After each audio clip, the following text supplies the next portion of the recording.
आहे आणि त्याच्यामुळे निश्चितपणे 2 महिन्यामध्ये एखादा बंगला तयार होणं हा एक चमत्कार असल्यासारखा आहे. टेक्नॉलॉजी आम्ही जर्मनीमधून आणली आणि त्याच्यामुळे लवकरात लवकर पर्यटन हे प्रत्यक्षामध्ये सिंधुदुर्गमध्ये होऊ शकते. उद्या आमच्या जिल्हा प्रमुखांचा वाढदिवस आहे.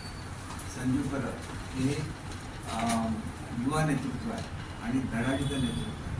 सातत्याने लोकांचे प्रयत्न सोडवण्यासाठी ते संपूर्ण खेडोपाडी फिरत असतात.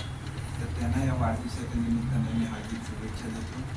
दर मंगळवारी खरं तर मी मुंबईला असतो. त्यांच्या वाढदिवसासाठी थोडा वेळ मी सावंतवाडीत थांबणार आहे आणि नंतर मग आमच्या मिटिंग आहेत. कारण आमच्या काही पर्यटकांना जे ताजबीजचं शिवडाचा प्रश्न आहे त्या संदर्भात मिटिंग लागायची आहे किंवा या ठिकाणी जे आपल्या महसूल मंत्री महोदयांनी जाहीर केलं होतं ती मिटिंग लागायची. पण मंगळवार बुधवारी मी मिटिंगसाठी असेल, पण हल्ली मी 4 ते 5 दिवस मतदारसंघात असतो. आणि निश्चितपणे आपण जर बघितलं तर प्रत्येक गोष्टीमध्ये राजकारण आणण्याचा प्रयत्न चाललेला आहे. मी बघितलं की पूर्वी सावंतवाडीचा आंबोली रस्ता आहे, त्याची परिस्थिती काय होती असं तेवढा चांगला आहे. विरोडा आपल्या दोडामार्ग ती आहे संपूर्ण रस्ता व्यवस्थित झालेला आहे. कुठेतरी पावसामुळे खड्डे वगैरे पडतात, ते बुजवले गेले पाहिजे त्याच्याबद्दल दुमत काहीच नाही. कारण त्याची कारवाई चालू असते.